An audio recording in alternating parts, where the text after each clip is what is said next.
सच के साथ। नमस्कार, सिटी वाराणसी लाइव में आप सभी का स्वागत है। मैं हूं अमित मिश्रा। आइए सबसे पहले नजर डालते हैं आज के हेडलाइंस पर। महाराष्ट्र में एनसीबी के जोनल अधिकारी समीर वानखेड़े के समर्थन में उतरी प्रणाम वंदे मातरम समिति।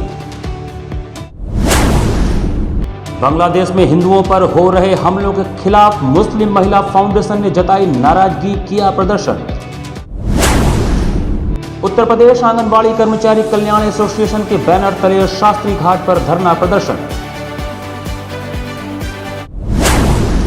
और खेलो बनारस के तहत बुधवार को हरहुआ ब्लॉक में बालक बालिकाओं ने दिखाया दमखम। और अब समाचार विस्तार से। वाराणसी के वरुणा पुल स्थित शास्त्री घाट पर उत्तर प्रदेश आंगनबाड़ी कर्मचारी कल्याण एसोसिएशन के वाराणसी शाखा के आंगनबाड़ी कर्मचारियों ने अपनी मांगों एवं समस्याओं के निराकरण हेतु धरना प्रदर्शन किया। बुधवार को उत्तर प्रदेश आंगनबाड़ी कर्मचारी कल्याण एसोसिएशन के शाखा वाराणसी की आंगनबाड़ी कर्मचारियों ने अपनी मांगों एवं समस्याओं के निराकरण हेतु वाराणसी के वरुणा पुल स्थित शास्त्री घाट पर धरना प्रदर्शन कर अपनी मांगों का ज्ञापन जिलाधिकारी महोदय के माध्यम से मुख्यमंत्री उत्तर प्रदेश सरकार एवं राज्यपाल राजभवन उत्तर प्रदेश लखनऊ व भारत निर्वाचन आयोग नई दिल्ली एवं मुख्य न्यायाधीश उच्चतम न्यायालय इलाहाबाद उत्तर प्रदेश को सौंपा। धरने की अध्यक्षता कर रहे बाबूलाल मौर्य, प्रांतीय संरक्षक एवं जिलाध्यक्ष उत्तर प्रदेश आंगनबाड़ी कर्मचारी कल्याण एसोसिएशन वाराणसी ने आंगनबाड़ी कार्यकर्त्रियों एवं सहायिकाओं को संबोधित करते हुए बताया कि मां एवं बच्चों की संपूर्ण दायित्व उठाने वाली आंगनबाड़ी महिलाओं का मानदेय सरकार द्वारा निर्धारित न्यूनतम मजदूरी से भी कम दिया जाता है, जिसके कारण आंगनबाड़ी सामाजिक, मानसिक एवं आर्थिक रूप से शोषित एवं पीड़ित हो रही हैं। कार्य एवं दायित्वों की सेवा नियमावली बनाए बगैर मनमाने ढंग से विभागीय कार्यों के अतिरिक्त अन्य विभाग का भी कार्य दबाव डालकर कराया जाता है। विरोध करने पर सेवा समाप्ति की धमकी दी जाती है, जिसका एसोसिएशन घोर विरोध एवं निंदा करता है। आंगनवाड़ी कार्यकर्त्रियों को बहुत कम मानदेय मिलता है, जिससे परिवार चलाना मुश्किल है। इसीलिए सरकार से लगातार हम लोग मांग कर रहे हैं कि सरकार अपने विधानसभा चुनाव 2017 के मैनिफेस्टो में जो वादा की थी कि सरकार में आने के 120 दिन के अंदर मानदेय बढ़ा देंगे, लेकिन 4 साल से ज़्यादा समय हो गया। उत्तर प्रदेश सरकार घोषणा तो करती है लेकिन मानदेय बढ़ाती नहीं है। उसी के विरोध में आज प्रधानमंत्री जी के संसदीय क्षेत्र वाराणसी के शास्त्री घाट पर बनारस के हर ब्लॉकों से आंगनबाड़ी कार्यकर्त्रियाँ अपने हक अधिकार के लिए यहाँ एकत्रित हुई हैं। अगर मांगे पूरी नहीं होगी तो अगली नीति क्या होगी? अगर हमारी मांगें पूरी नहीं हुई तो निर्वाचन आयोग के यहाँ शिकायत करेंगे, प्रधानमंत्री के यहाँ शिकायत करेंगे, राष्ट्रपति के यहाँ शिकायत करेंगे, राज्यपाल को पत्र भेजेंगे। उसके बाद सड़कों पर उतर करके अपना अधिकार लेने के लिए लगातार संघर्ष करेंगे। महाराष्ट्र में एनसीबी के जोनल अधिकारी समीर वानखेड़े के समर्थन में बुधवार को प्रणाम वंदे मातरम समिति के सदस्यों ने भारत सरकार से उनकी सुरक्षा की मांग की। बुधवार को प्रणाम वंदे मातरम समिति द्वारा अध्यक्ष अनूप जायसवाल के नेतृत्व में जिला मुख्यालय पर महाराष्ट्र में एनसीबी के जोनल अधिकारी समीर वानखेड़े के समर्थन में उतरकर भारत सरकार से उन्हें सुरक्षा देने की मांग करते हुए महाराष्ट्र के मंत्री नवाब मलिक का पोस्टर फूंक कर विरोध किया गया। इस अवसर पर आयोजित संक्षिप्त सभा को संबोधित करते हुए वक्ताओं ने कहा कि समीर वानखेड़े सच्चाई की लड़ाई लड़ रहे हैं, जिससे तिलमिलाए ड्रग माफियाओं में खलबली मची है। नवाब मलिक ड्रग माफियाओं का सरगना है, जिसके कारण वो सबसे ज्यादा तिलमिला रहा है। नवाब मलिक ने एक ईमानदार अधिकारी के ऊपर पैसे लेने की बात जो कही है वह सरासर निराधार है। इन जैसे कई अधिकारी आगे की भी ड्रग्स माफियाओं पर कार्रवाई किए हैं, जिनको अनुचित तरीके से फंसाया गया है। इसमें जो भी अधिकारी सम्मिलित हैं उनको भारत सरकार से निवेदन करते हैं कि उन सभी को सुरक्षा मुहैया करवाएं।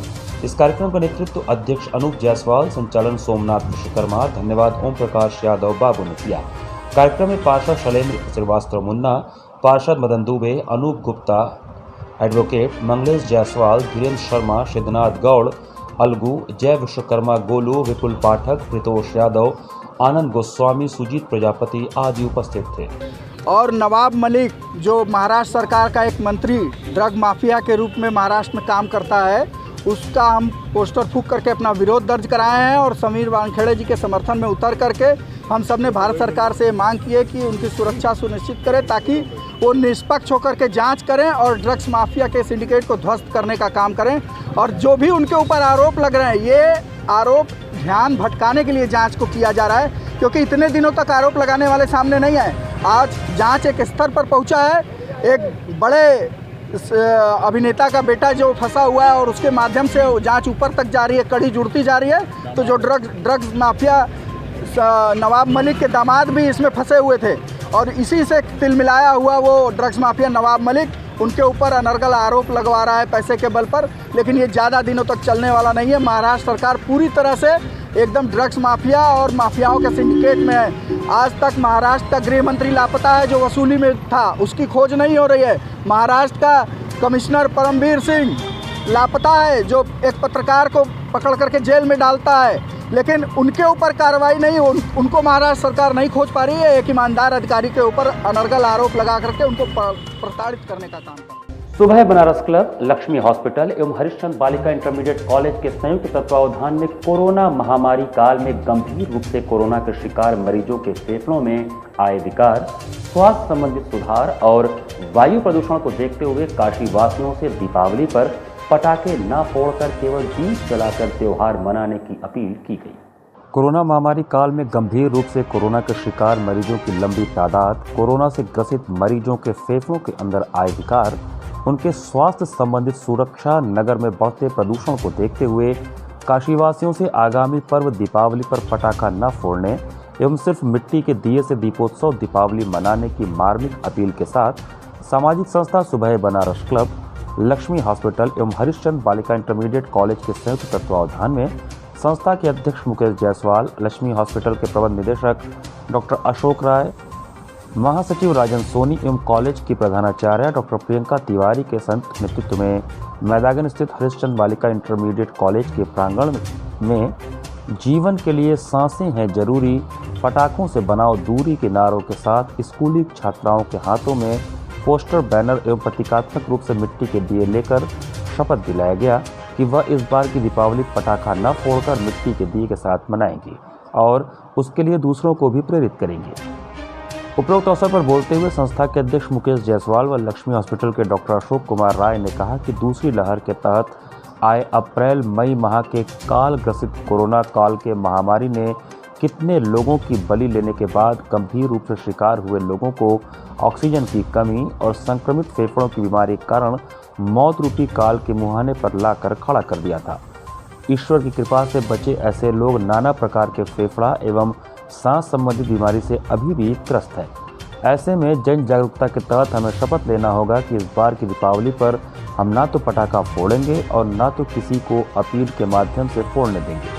हम सभी भाइयों बहनों एवं परिजनों से पटाखा से दूरी बनाकर मिट्टी के दिए को जलाते हुए दीपावली मनाने की अपील करेंगे। डॉक्टर अशोक राय ने कहा कि बड़ा ही कष्टदायक पीड़ा यह है कि इस महामारी ने न जाने कितने परिवारों के चिरागों को बुझा दिया। कोरोना की इस महामारी में जो लोग अकारण काल के मुंह में समा गए, आओ हम उनकी याद में सच्ची श्रद्धांजलि के तहत एक दिया जलाएं। कार्यक्रम में मुख्य रूप से राजन सोनी, प्रधानाचार्य डॉक्टर प्रियंका तिवारी, कोषाध्यक्ष नंद कुमार टोपीवाले, उपाध्यक्ष अनिल केसरी, हेमा शक्ति फाउंडेशन की अध्यक्ष हेमा शर्मा, प्रदीप गुप्त सहित कॉलेज की छात्राएं शामिल थीं। बच्चों को बताया जा रहा है, बच्चियों को भी अपने भी पटाखा न चलाएं और प्रेरित करें कि आस पड़ोस में भी लोग पटाखा न जलाएं। और इस तरह का अभियान मुकेश जायसवाल जी सुबह बनारस के जो अध्यक्ष हैं, उन्होंने कई स्कूलों में और कई सामाजिक संगठनों से मिल करके इस तरह का अभियान चलाते हैं, जिससे कि हम लोग का वातावरण सुरक्षित रहे और हम लोग भी सुरक्षित रहें। दिवाली अच्छे से मनाने के लिए शपथ कराया गया। दिवाली एक बहुत ही खूबसूरत त्यौहार है और भारत का सबसे बड़ा त्यौहार है। इस अवसर पर हमने और हमारे बच्चों ने शपथ लिया कि हम सभी लोग इस बार प्रदूषण मुक्त दिवाली मनाएंगे। हम ऐसे पटाखे का प्रयोग करेंगे जिसमें बहुत कम मात्रा में प्रदूषण हो और मिट्टी के दिए जलाएंगे, क्योंकि कोरोना महामारी के कारण बहुत से लोग गंभीर रूप से जो संक्रमित हुए हैं, वैसे लोगों को आज भी ये देखने में आ रहा है कि उनके फेफड़े में और भी अनेक अंगों में तमाम तरीके की जो समस्या है, उसकी वजह से उनको कोई परेशानी न होने पाए और सभी लोग हंसी खुशी से त्यौहार मनाएं। बांग्लादेश में दुर्गा पूजा पंडालों एवं हिंदुओं के मंदिरों पर जिहादियों द्वारा किए गए सुनियोजित हमले एवं हिंदुओं के कत्लेआम के खिलाफ वाराणसी में मुस्लिम महिला फाउंडेशन की महिलाओं ने कड़ी प्रतिक्रिया देते हुए बांग्लादेशी जिहादियों का पुतला फूंका। बांग्लादेश में इस्लामी जिहादियों ने हिंदुओं के मंदिरों पर हमला करके अपनी असहिष्णुता का परिचय दे दिया है। जिहादियों ने सुनिश्चित तरीके से दुर्गा पूजा पंडालों में हमला किया, हिंदुओं का कत्लेआम किया और हिंदुओं को बांग्लादेश से भगाने की साजिश रची। इस्लाम को बदनाम करने और इस्लाम का कुरूप चेहरा पेश करने से मुस्लिम महिला फाउंडेशन ने गहरी नाराजगी व्यक्त की व प्रदर्शन किया। इस दौरान मुस्लिम महिलाओं ने बांग्लादेश की घटना पर कड़ी प्रतिक्रिया देते हुए इंद्रेश नगर लमई में स्थित सुभाष भवन के सामने बांग्लादेशी जिहादियों का पुतला फूंका। मुस्लिम महिलाएं हाथों में तख्ती लिए हुई थीं जिस पर लिखा था, जिहादियों को जेल में डालो, बांग्लादेश में हिंदुओं पर अत्याचार बंद करो, संयुक्त राष्ट्र संघ हिंदुओं पर हो रहे अत्याचार पर ध्यान दे, बांग्लादेश की सरकार हिंदुओं की सुरक्षा करे। आक्रोशित मुस्लिम महिलाओं ने पुतले को डंडों से पीटा और जिहादियों को यह संदेश भेजा कि वे हिंसा, हत्या और हराम का रास्ता छोड़ दें, वरना पूरी दुनिया उनके खिलाफ खड़ी हो जाएगी। हिंदुस्तान में 100 करोड़ हिंदुओं के बीच 20 करोड़ मुसलमान सुरक्षित हैं। इसी तरह मुस्लिम देशों में हिंदू अपने पूजा पद्धति के साथ सुरक्षित क्यों नहीं रह पाते?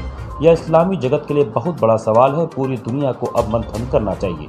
प्रदर्शन में शम्सुन्निसा, मदीना, सबीना, हरीसुन, शबनम, नगीना, जमीला, शहीदुन, शमीमा, जुबैदा, नाजमा आदि महिलाओं ने भाग लिया। बांग्लादेशी जिहादियों का पुतला फूंका है। जिस तरह से बांग्लादेश में हिंदुओं पर अत्याचार किया जा रहा है, वहाँ के मंदिरों को तोड़ा जा रहा है, मैं बस यही पूछना चाहूँगी कि जब भारत में 100 करोड़ हिंदुओं के बीच में 25 करोड़ मुसलमान सुरक्षित महफूज रह सकते हैं, उनकी इबादत गाहें महफूज रह सकती हैं, तो क्या बांग्लादेश जैसे देश में हिंदू सुरक्षित नहीं रह सकते? और बांग्लादेश की आज़ादी में भारत का बहुत बड़ा हाथ है, ये बांग्लादेश को नहीं भूलना चाहिए। मैं बांग्लादेश की प्रधानमंत्री शेख हसीना से गुजारिश करूँगी, अपील करूँगी, उनको पत्र लिखूँगी कि वो बांग्लादेश के हिंदुओं को सुरक्षा प्रदान करें। वहाँ के जिहादियों को, जिन्होंने ये कुकृत्य किया है, जिन्होंने बहुत ही घिनौना काम किया, इस्लाम को बदनाम करने का काम किया है, उनको जेल में डालें और कड़ी से कड़ी सजा दें। बांग्लादेशी जिहादियों का पुतला हम लोगों ने फूंका है मिल करके। जिस तरीके से वहाँ के जिहादी वहाँ के हिंदुओं पर अत्याचार कर रहे हैं, जुल्म ढा रहे हैं, उसके खिलाफ हम लोगों ने पुतला फूंका है, क्योंकि अब बहुत हो गया अत्याचार। जब यहाँ पर भारत में सारे हिंदू और मुसलमान मिल करके रह सकते हैं, सारे लोग महफूज रह सकते हैं, तो दूसरे मुल्क में क्यों नहीं रह सकते? क्यों आतंकवाद मचा करके रखा गया है? और क्या यही इस्लाम का चेहरा है जो सब जगह दिखाया जा रहा है? क्या वहाँ पर जो भी मंदिरें जो जलाई जा रही, जो कुछ भी अत्याचार किया जा रहा है, ये सरासर गलत है। हम सारे लोग एकजुट होकर के उसके खिलाफ आवाज़ उठा रहे हैं और वहाँ की प्रधानमंत्री से भी ये अपील कर रहे हैं कि वो जल्द से जल्द इस पर सख्त से सख्त कार्रवाई करें, ताकि जिहादियों का सर नीचा हो सके और वहाँ पे फिर से कोई जुल्म ना कर पाए। राज्य विद्युत परिषद जूनियर संगठन के शीर्ष नेताओं और अपर मुख्य सचिव ऊर्जा आलोक सिन्हा के बीच हुई वार्ता के बाद बिजली अवर अभियंताओं का आंदोलन स्थगित हुआ। राज्य विद्युत परिषद जूनियर संगठन ने आंदोलन स्थगित कर दिया है। अपर मुख्य सचिव ऊर्जा आलोक सिन्हा से संघ के शीर्ष नेताओं से वार्ता होने के बाद यह निर्णय लिया गया। अपर मुख्य सचिव ने मांगे पूरी करने का आश्वासन दिया है। यह जानकारी भिखारीपुर स्थित केशव सदन में मंगलवार को आयोजित पत्रकार वार्ता में संघ के जनपद अध्यक्ष संजय भारती व सचिव गुलाब चंद्र प्रजापति ने संयुक्त रूप से दिया। उन्होंने बताया कि संघ का लगभग 50 दिनों तक लगातार आंदोलन चला। इस बीच कई बार प्रबंधन ने मांगे पूरी करने का आश्वासन दिया, लेकिन उस पर अमल नहीं किया गया। केंद्रीय नेतृत्व द्वारा पुनः आंदोलन करने का निर्णय लिया गया। इसके तहत मशाल जुलूस और जेल भरो आंदोलन की रणनीति बनाई गई थी। इसकी जानकारी होने पर ऊर्जा प्रबंधन, शासन एवं केंद्रीय नेतृत्व के बीच त्रिपक्षीय वार्ता संपन्न हुई। इसमें प्रमुख मांगें पूरी करने का आश्वासन दिया गया है। पत्रकार वार्ता में केदार तिवारी, MLR गुप्ता, IP सिंह, उपेंद्र कुमार, गौतम शर्मा, नीरज बिंद, शिवेंद्र, मनीष राय, लाल व्रत, दीपक अग्रवाल आदि शामिल थे। हमारा इस विभाग में व्यवस्था सुधार और इस विभाग की उन्नति और इस विभाग में कार्यरत हमारे सभी अवर अभियंता और प्रोन्नत अभियंताओं के हितों की रक्षा के लिए हमारा ये आंदोलन कार्यक्रम लगभग विगत माह 7 सितंबर से चल रहा है और चरणबद्ध तरीके से इस आंदोलन में कई ठहराव भी आए शासन और प्रशासन के हस्तक्षेप के कारण, लेकिन बार बार वादा खिलाफी के कारण हमें लास्ट में ये अंतिम चरण का एक आंदोलन कार्यक्रम की घोषणा हमारे केंद्रीय नेतृत्व द्वारा की गई थी। तो कल 25 तारीख से प्रारंभ होकर के 29 तारीख को हमारा जेल भरो आंदोलन का कार्यक्रम था। लेकिन अभी हमें तुरंत सूचना प्राप्त हुई हमारे केंद्रीय नेतृत्व से कि शासन द्वारा और मैनेजमेंट और इस हमारे केंद्रीय नेतृत्व के बीच में एक त्रिपक्षीय वार्ता हुई है, जिसमें हमारे जो न्याय संगत मांगे हैं उनको समयबद्ध तरीके से निस्तारित करने के लिए सहमति बनी है। और कमेटियां उसमें बन गई हैं, समितियां बन गई हैं, जिसको हमारा संगठन संज्ञान लेकर के और आगामी आने वाला जो हमारा पर्व है दीपावली का, और चूँकि हमारा संगठन राज्य विद्युत परिषद बहुत ही संवेदनशील और संवैधानिक संगठन है, अपनी इस परंपरा को निभाते हुए और सरकार और शासन और ऊर्जा प्रबंधन में विश्वास व्यक्त करते हुए ये हमारा जो घोषित आंदोलन कार्यक्रम था उसने वापस ले लिया है। यहाँ पर वक्त चला छोटे से ब्रेक का। बने रहिए सिटी वाराणसी लाइव के साथ। वाराणसी लाइव, सच के साथ। Best fundamental lab, best faculty, best placement set. We are proud to be a student of JDSL. I am a student of Jeevandeep Mahavidyalaya. I am proud of Mahavidyalaya for excellent faculty, best support and best infrastructure and best placement. Best fundamental lab, best faculty, best placement set. We are proud to be a student of JDSL. I am a student of Jeevandeep Mahavidyalaya. I am proud of Mahavidyalaya for excellent faculty, best support and best infrastructure and best placement. I'm a great mother.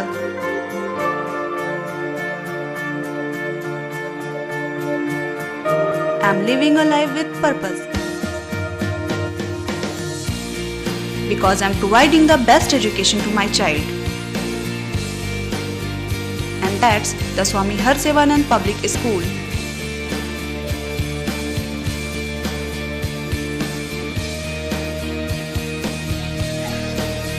Harsevanand Public School provides value-based education. Admission open for nursery to class 11th. Harsevanand Public School and Hostel, Garhwa Ghat, Dhanpurwa and Jagatganj, Varanasi. हम तोड़ेंगे ये सन्नाटा, करेंगे बात आपकी, बात बना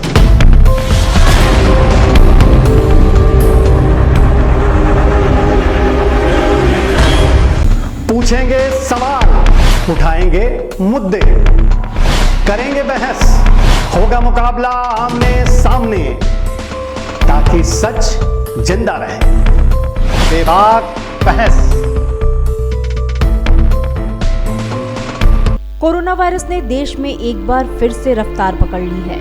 ऐसे में जरूरी है कि सभी लोग पूरी एहतियात बरतें। घर से बाहर निकलते समय मास्क का सदैव प्रयोग करें। समय समय पर हाथों को सैनिटाइजर से सैनिटाइज करें। ज्यादा भीड़ भाड़ वाली जगहों में जाने से बचें। 2 गज की दूरी का पालन करें। स्वस्थ रहें, सुरक्षित रहें। जनहित में जारी वाराणसी लाइव।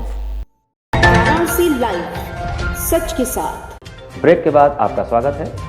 स्वास्थ्य का अधिकार किसी भी देश के नागरिकों का आधारभूत अधिकार है। इसी उद्देश्य से स्वास्थ्य का अधिकार अभियान एवं आशा ट्रस्ट के संयुक्त पहल पर 12 सूत्रीय महामहिम राष्ट्रपति को संबोधित ज्ञापन एवं बैनर पर हस्ताक्षर अभियान वाराणसी जंक्शन स्टेशन के सामने चलाया गया। स्वास्थ्य का अधिकार अभियान एवं आशा ट्रस्ट की संयुक्त पहल पर आयोजित हस्ताक्षर अभियान के तहत महामहिम राष्ट्रपति को संबोधित 12 सूत्रीय ज्ञापन एवं बैनर पर लोगों के हस्ताक्षर जुटाए जा रहे हैं, जिसमें देश में स्वास्थ्य सेवाओं की बेहतरी के लिए स्वास्थ्य के अधिकार कानून की आवश्यकता बताई जा रही है, जिसके तहत प्रत्येक व्यक्ति को सामान्य स्वास्थ्य सुविधाएं न्यूनतम खर्च और निकटतम दूरी पर मिलने का अधिकार हो और यह सुविधा न मिलने पर दोषियों को दंड और प्रभावित नागरिक को क्षतिपूर्ति मिलने का प्रावधान हो। इस क्रम में बुधवार को वाराणसी जंक्शन स्टेशन के सामने सामाजिक कार्यकर्ताओं द्वारा लोगों से समर्थन जुटाया गया। हस्ताक्षर अभियान सैकड़ों लोगों ने अपने हस्ताक्षर के साथ मांग को समर्थन दिया। अभियान से जुड़े सामाजिक कार्यकर्ता वल्लभाचार्य पांडे ने बताया कि हम मांग पत्र को राष्ट्रपति, प्रधानमंत्री और मुख्यमंत्री सहित विभिन्न राजनीतिक दलों तक भेजेंगे और मांग करेंगे कि देश में स्वास्थ्य सेवाओं का पूर्ण सरकारीकरण किया जाए एवं स्वास्थ्य का राष्ट्रीय बजट 3 गुना किया जाए। प्रत्येक 1000 की जनसंख्या पर प्रशिक्षित चिकित्सक की नियुक्ति हो, जो स्थानीय आशा कार्यकर्त्री और आंगनबाड़ी के साथ मिलकर सामान्य स्वास्थ्य सेवाएं उपलब्ध कराएं। तापमान, रक्तचाप, मधुमेह एवं अन्य सामान्य जांच की सुविधा इस स्तर पर सुलभ होनी चाहिए। कोरोना काल में स्वास्थ्य सुविधाओं के अभाव में लाखों लोगों की जानें गई हैं। आने वाले समय में फिर दोबारा इस तरह की स्थिति देश में पैदा न हो, इसलिए ग्रामीण स्तर पे, खास करके ग्राम पंचायत के स्तर पे स्वास्थ्य सुविधाओं को मजबूत करने की मांग कर रहे हैं हम लोग। और लोगों से अपील भी कर रहे हैं कि आप भी आपके जुड़े हैं हमसे पर्चे के माध्यम से, पोस्टर के माध्यम से, सिग्नेचर कैंपेन के माध्यम से, और सरकार तक अपनी बात हम लोग पहुँचा पाएँ। इसलिए आज हम लोग का हस्ताक्षर अभियान चल रहा है। वाराणसी में गंगा का जलस्तर फिर से बढ़ने लगा है। पहाड़ों पर हो रहे लगातार बारिश के कारण वाराणसी में गंगा का जलस्तर पुनः बढ़ रहा है, जो घाट किनारे रहने वाले लोगों और मल्लाहों के लिए चिंता का सबब बन रहा है। पहाड़ों पर हो रही बरसात के कारण गंगा के जलस्तर में फिर से बढ़ोतरी होने लगी है। केंद्रीय जल आयोग के अनुसार वाराणसी में गंगा का जलस्तर बुधवार सुबह 10 बजे 64.02 मीटर पर था, जो 2 सेंटीमीटर प्रति घंटे की रफ्तार से बढ़ रहा है। मंगलवार शाम 6 बजे तक गंगा का जलस्तर 63.72 मीटर पर था। गंगा का पानी कभी 1 तो कभी 2 सेंटीमीटर प्रति घंटे की रफ्तार से बढ़ रहा है। बढ़ते जलस्तर को देख किनारे रहने वाले लोगों की चिंता भी बढ़ गई है। वहीं मल्लाहों को भी चिंता सताने लगी है। घाटों का संपर्क फिर से ठीक हुए अभी कुछ ही दिन हुए हैं। वहीं लंबे अंतराल बाद अपने मुख्य स्थल पर होने वाली दराश्वमेध घाट की महागंगा आरती का स्थल भी मंगलवार को फिर से बदला गया। अगले महीने ही घाटों पर होने वाले छठ पूजा और देव दीपावली के त्यौहार भी नज़दीक हैं। वाराणसी में गंगा का वार्निंग लेवल 70.262 मीटर है। पूर्व सैनिक गार्डों ने वेतन भत्ते व फंड में भ्रष्टाचार को लेकर पांडेपुर स्थित ESIC अस्पताल के मुख्य द्वार पर जोरदार प्रदर्शन किया। ESIC अस्पताल में तैनात तमाम पूर्व सैनिक गार्ड के वेतन भत्ते व फंड में भ्रष्टाचार को लेकर पांडेपुर स्थित ESIC हॉस्पिटल के मुख्य द्वार पर गार्डों ने जोरदार प्रदर्शन किया। इस दौरान उनका कहना था कि security guard colonel retire Mohan Kumar की सिक्योरिटी एजेंसी है, जो ESIC अस्पताल में गार्डों के पद पर नियुक्त किया गया है, जिससे हम लोगों को कार्यरत किया गया है। जब से हम लोग कार्यरत हैं तब से सिक्योरिटी इंचार्ज ने हम लोगों से हर महीने पैसे की डिमांड करते हैं। जो सैलरी बनती है उस सैलरी से करीब 5,000 काट दिया जाता है। इस कोरोना वायरस काल में हम लोगों ने यथावत ड्यूटी की है, लेकिन सिक्योरिटी इंचार्ज के द्वारा भ्रष्टाचार चरम सीमा पर है। यहाँ जितने भी रिटायर्ड सैनिक गार्ड लगाए गए हैं उनके वेतन से हर महीने पैसा काट लिया जाता है, जिससे हम लोगों का गुजारा नहीं हो पाता। इसलिए आज हम लोग हॉस्पिटल के मुख्य द्वार पर प्रदर्शन कर रहे हैं और अपनी बात प्रदेश के मुखिया तक पहुँचाना चाह रहे हैं। 24 फरवरी 2020 से यहाँ पूरी कोरोना में ड्यूटी किया है। ESI हॉस्पिटल पांडेपुर का नाम। इसके बाद में सर उस समय मोहन कुमार शर्मा की सिक्योरिटी यहाँ पे चल रही थी। उसमें हमारे अकाउंट में 22,100 रुपया सैलरी आती था। इसके बाद में जो है उसने 5,100 रुपया हमारे से रिफंड करा लिया जाता था हर महीने, मतलब खाते से निकाल करके हमको देना पड़ता था। इसके बाद 2021 मार्च में क्यू सिक्योरिटी का टेंडर हुआ। क्यू सिक्योरिटी का टेंडर हुआ तो इसने रिश्वत के तौर पे हमारे से 15,000 रुपया जो है इसने पहले जमा करवाया कि भाई आप नहीं देंगे तो आप इसमें भर्ती नहीं होंगे, आपको निकाल दिया जाएगा। तो हमने 15,000 पूरे फौजियों ने, और लेडीज जो गार्ड है उससे 17,000 रुपया इन्होंने जमा करवाया। लेडीज गार्ड यहाँ पे 15 है, 58 जो है आर्मी एक्स आर्मी मैन है, और इसके बाद जो 15 हैं जो लेडीज गार्ड है। ये बात किसने कही थी पैसा जमा करने की? पैसा हमारा सुपरवाइजर। क्या नाम है उनका? सुपरवाइजर उस समय था कमलेश, और इसके बाद में मिश्रा, RD मिश्रा, बोला DK मिश्रा, धनंजय कुमार मिश्रा। क्या इसके लिए आप लोग DM से शिकायत दर्ज कराई थी? नहीं करवाया था सर, उस समय हमने शिकायत नहीं दर्ज करवाया। मांगे क्या है? मांगे हमारी ये है सर कि जो हमारे अकाउंट में पैसा आता है, हमारा PF भी उस समय मिल रहा था मोहन कुमार शर्मा की सिक्योरिटी में। इस समय हमारे को PF भी नहीं दिया जा रहा है, SI भी नहीं कट रहा है। अब हमारी मांगे ये है कि जब क्यू सिक्योरिटी का टेंडर हुआ तो हमारे को 23,727 रुपया अकाउंट में पेमेंट आता है।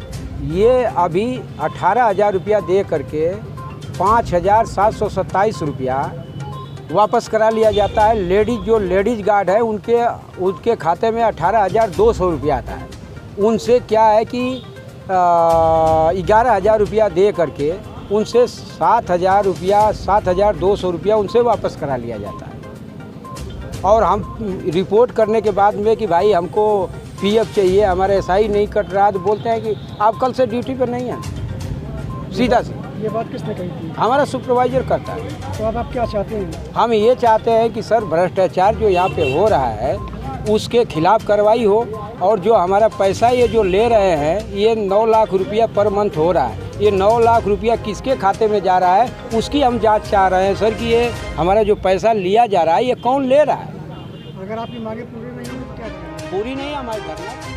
31 अक्टूबर को लौह पुरुष भारत रत्न सरदार वल्लभ भाई पटेल जी की 146वीं जयंती के अवसर पर उनकी प्रतिमा पर माल्यार्पण के साथ ही धर्मशाला में विभिन्न आयोजन किए जाएंगे। भारत रत्न लौह पुरुष सरदार वल्लभ भाई पटेल जी की 31 अक्टूबर को 146वीं जयंती मनाई जाएगी। इस संदर्भ में सरदार वल्लभ भाई पटेल स्मारक अतिथि निवास के मीडिया प्रभारी श्रीनाथ सिंह पटेल ने बताया कि पायल धर्मशाला में आयोजित समारोह के मुख्य अतिथि रमाशंकर सिंह पटेल ऊर्जा एवं अतिरिक्त ऊर्जा स्रोत राज्य मंत्री उत्तर प्रदेश सरकार एवं विशिष्ट अतिथि कौशलेन्द्र सिंह सदस्य राष्ट्रीय पिछड़ा वर्ग आयोग एवं शिव शंकर सिंह सदस्य राज्य पिछड़ा वर्ग आयोग, विशिष्ट वक्ता श्रीनाथ सिंह पटेल केंद्रीय उपभोक्ता संरक्षण समिति पूर्व सदस्य भारतीय विमानपत्तन भारत सरकार होंगे।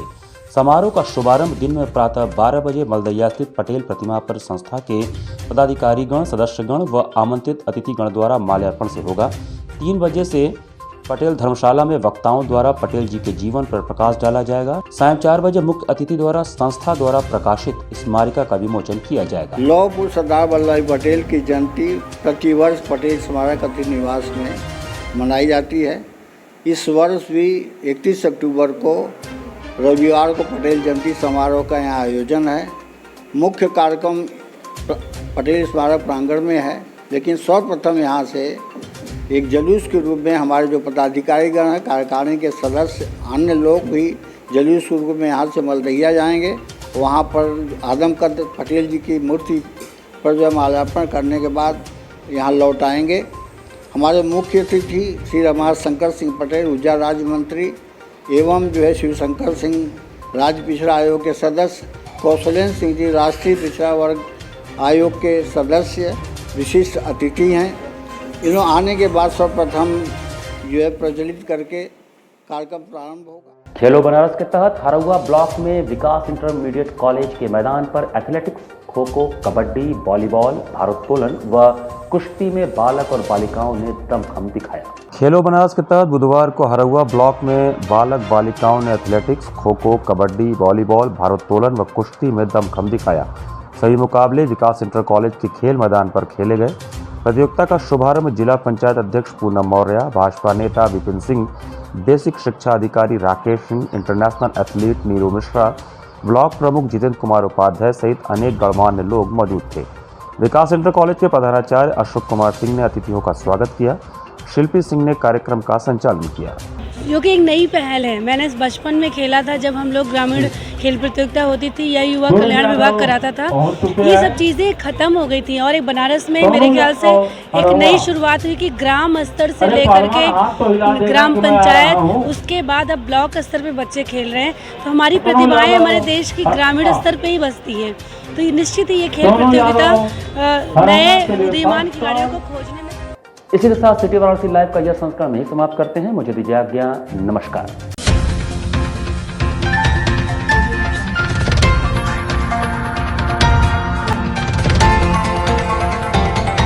वाराणसी लाइव, सच के साथ।